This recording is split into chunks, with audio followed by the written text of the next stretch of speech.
Hello. The topic for today is how to navigate the social media space, how to navigate the social media sea, how to navigate the social media sea. When I started presenting series, I opened another page which I called Sound Has No Cell. The purpose of that page was to enable me express my views on other matters apart from the topic in focus in the series that I am currently handling. But this morning I was supposed to go use that page for this discussion because I'm still on the role and responsibilities of the Crowned series. However, that page is having maybe about 4 followers or so. Sound as no cell. So I can't go live there. And it's more convenient for me to do live presentations because of space, of memory space. So, and again, if I do a pre-recorded video, it's going to be too large, maybe sometimes 2 gigabytes, 3 gigabytes. And then once you have pre-recorded it, once it has not gone live, you begin to see things that you want to remove. You want to edit that video. The size will make you want to edit it, and then the further you begin to see some things that you want to cut out, we also want to compel you to edit it, and I don't have all the time. If I go that route, I will record some videos, and for 2 months I may not have the time to sit down and start editing it and start determining where to cut out and where to leave in. So because of that, I am interrupting the Ishe Ati Ojuse Awon Oba series on this platform. Please pardon me. This morning, I want to talk on the topic how to navigate the social media sea. There is a sea of presenters on the social media, different platforms, from Instagram to Facebook to WhatsApp to YouTube to X to there's too many. There are so many. But these ones that I've mentioned appear to be the most popular among the social media platforms that exist. And on all of them, you will see a sea of presenters, content creators, bloggers, and users. Some don't even fall within the category of blogger, presenter, content creators. They are just users. They are not consistent. They just want to say something and they have a platform to mount and say it. It may just be your personal profile. It may not even be a business page. Just a personal profile. You have something to say and you just mount it and you say it. And most of the time, most people end up with a piece of advice to you. Yes, to you. Once you come across the video and you click on the video and you choose to watch that video or read that text or listen to that audio, in the case of WhatsApp, then they're talking to you. They have a piece of advice for you. There are millions of motivational speakers within the social media space. There are people that you have food bloggers. They tell you what you should eat and what you should not eat, how to cook your meal and how you should not cook it. Everybody is just forcing their idea down your throat. Either you like it or not. Sometimes you've swallowed it before you realize it. Um, it is what it is. There is nothing that anybody can do about that, because your platform is your platform, and the other person's platform is the other person's platform. You can't prevent them from saying whatever they like on their own platform. And some are into, everybody, it's common. They say identify your niche, carve your niche. Everybody stays within a niche from where they think they can advise you. They have some, and most of the time, all they have is just some idea. They just have some idea. And today is a time when somebody with a little idea regards himself or herself as an authority. So some are marriage counselors, some are a lot of people advise on different kind of things, and unfortunately, people have run into trouble. Yeah, some are also business coaches. You see thousands upon thousands of business coaches who have never managed a business. So, but the unfortunate thing is that some gullible people fall prey by using their recommendations, which they themselves, the coaches, have never tested. Recommendations that they have never applied, that they have never tested. They issue it because it just occurs to them at that moment, and they just want to create content, and they come here and they drop it for you. And if you are gullible and you take that thinking that you can fly with it, but it doesn't work that way. Anyway, the topic is how to navigate the social media scene. Now come, let me tell you. If you need an advisor, or if you are looking for guidance on anything, it is not old school to read books.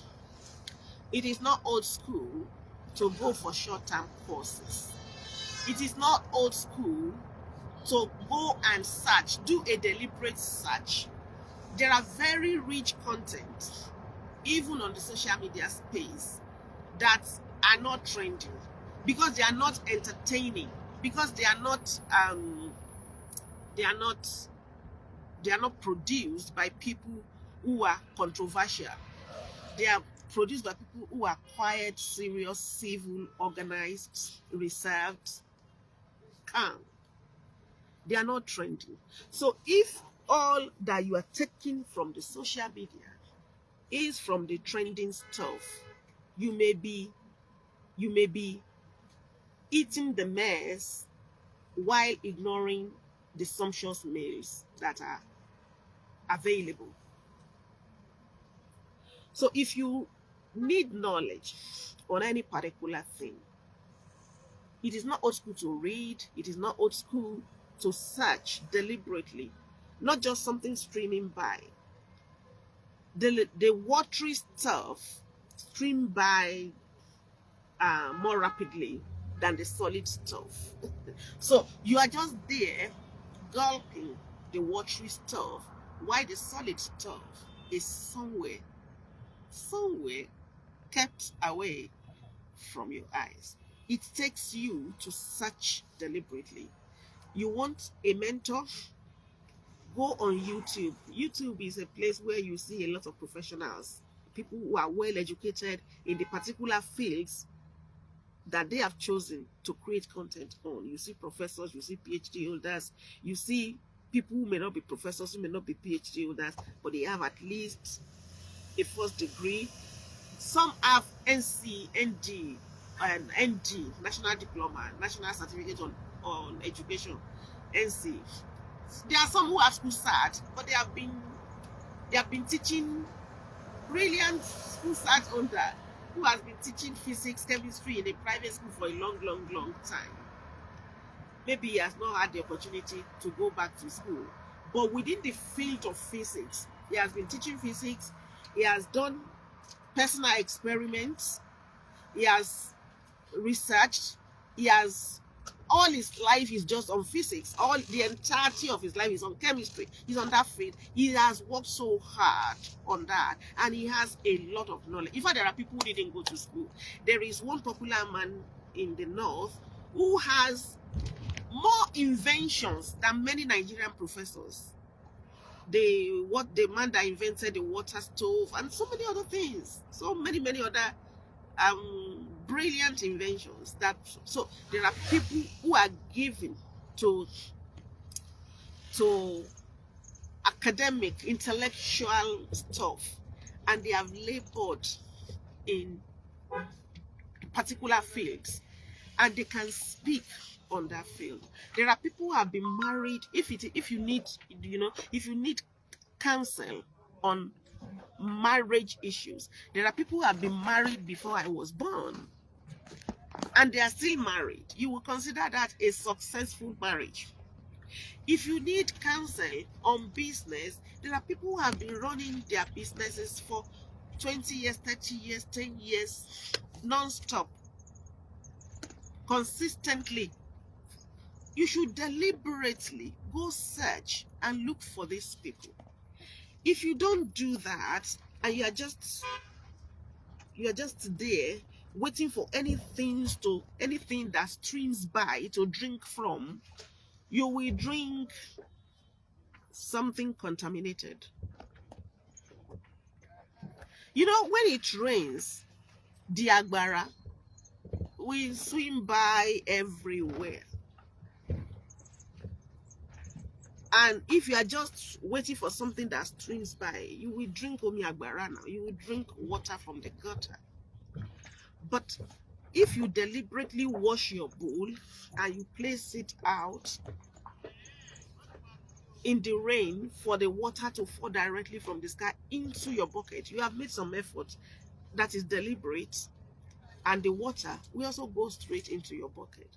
When you take this water, you can take it inside and treat it. You can boil it, you can add some alum, you can add some other things to treat the water, to make it pure, to remove impurities before you drink it. That way, you have made some deliberate effort to give you certain expected results. But if you can't do that, you are just there waiting idly for anything that streams by. The liquid, the watery stuff streams by more easily than the solid stuff. So you need to go and search. You need to recognize what you want.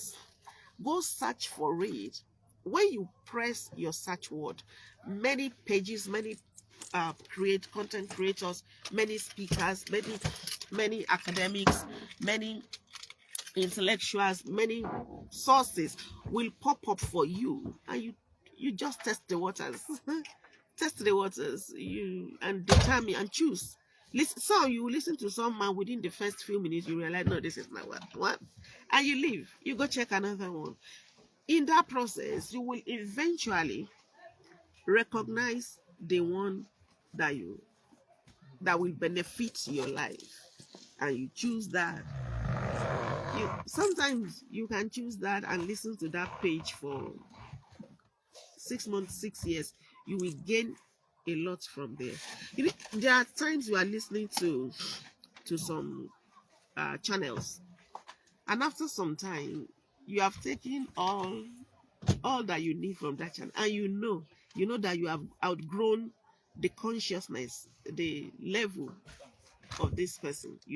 When you have outgrown what that source has to offer, you have taken all that is solid from that offer. You move, you go search again for a content creator, a presenter, a speaker that can feed your soul, that can meet your need. You don't just wait for anything streaming by. The water that is just streaming by cheaply is always the dirty water. You have to make the deliberate effort to choose. And how do you determine whether this person is qualified to be your counselor? Number one thing to look out for is knowledge. Yes, knowledge. Is the person educated in this field? Has the person done this thing for a considerable length of time to be regarded as an expert. In those days, to be regarded as an expert, you need about 10 years on that beat, on the same beat. 10 years. You have done that thing for 10 years non-stop. Then you may be looked at, you may be regarded as an expert.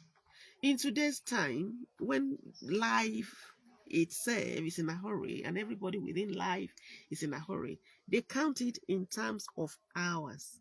And they say anything that you have done for 10,000 hours, even though it is not rigid, it depends on how fast somebody can learn.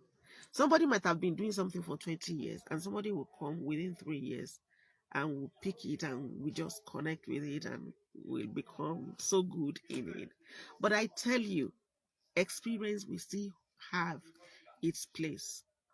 Sometimes you are so brilliant that you can have a grasp of a concept within a very short time. But one day you will just be flying, you'll be saying, but one day you will you will burn yourself like a candle. One day the lack of experience will put you in trouble. It will be obvious that no, that's a no. The reason is because yes, we are brilliant, but experience will always have its place. Nothing can replace experience. So in today's time, generally speaking, they will say 10,000 hours. And if you translate 10,000 hours to days, you will still find that there are years within it. I don't mean that, today is 24 hours and 24 hours. We will count that you have done it for 30 minutes. We now count the 30 minutes or 1 hour per day until it becomes like 10,000 hours, 15,000 hours, 20,000 hours that we can then regard you as an expert. So you need knowledge. Okay, it is back. So we are saying that these are the things to check before you take somebody as your counselor or as your motive. There's a funny way that some people call motivational speakers motivational. It's funny, well, that's on a lighter note. The person must be knowledgeable in that field. And I was going to say that there are different sources of acquiring this knowledge. Some have acquired their knowledge from school, from education, formal education. Some have acquired the knowledge from tutelage under a master. Everybody in this world has a master. And anybody, beware of people who are just emerging from no background of apprenticeship, from no background of training. Yes, there are people a lot, but it doesn't happen. A few, very few. It doesn't happen too often that you just see somebody who would have a mastery of something without a master. That doesn't come too often. It happens once in a blue moon, once in a while. You will see one out of millions of people who have a mastery of what they do without some training, without some education, formal education under anybody, without some or some coaching, without some tutelage. It can happen, but it's not common. So we won't take that as part of the point that we want to consider here. So the person must have knowledge, deep knowledge, in-depth knowledge of the topic that they want to talk about. How did the person acquire the knowledge? Is it that the person went to school to study that thing, or the person studied it under a master, or the person started it but self-training by experience over a long or considerable length of time? The person has done it in the wrong way many times, has failed, and from the failure he arose to new lessons, new knowledge, which he tried and has become successful consistently. You regard that person as somebody having knowledge. Now, school, tutelage, apprenticeship, experience, and then experience again stands alone. Knowledge is not enough. You may be a graduate. If you studied physics in school, even if you are still going to teach the same physics in a secondary school, the more you stay on that job, the more experience you become, the easier for you it gets. In fact, as a teacher, you are also still learning. And so the people that you taught physics in your first year in service as a teacher will not have as much from you as the people you will teach in the 5th year or in the 7th year or in the 10th year of your teaching career, because you're also getting better. So experience is very important. Then, in addition to knowledge and experience, discipline, particularly for some fields. In the field of counseling, for instance, there's something you call confidentiality. Your counselor must have the discipline to practice confidentiality, to respect, keep, preserve, keep secret the things that you revealed to them during the professional session. They must have the discipline. They must have the maturity to listen to you carefully. They need knowledge, they need experience, they need the maturity to listen to you carefully and process your matter objectively. And then they need the discipline to keep your secrets. If the person is not knowledgeable in that field, the person has not practiced that thing for a consistent period of 10 years, the person is not mature enough to listen to you carefully and process your case objectively, the person doesn't have the discipline to keep your secrets, then the answer is blowing in the wind. Your answer, then the answer is blowing in the wind. And if you remain gullible after seeing that this person doesn't have education in this field where he calls his or her own niche, the person is not experienced in this field where he or she calls his or her own niche, the person is not mature. How does maturity come? Maturity comes by experience, even age-wise.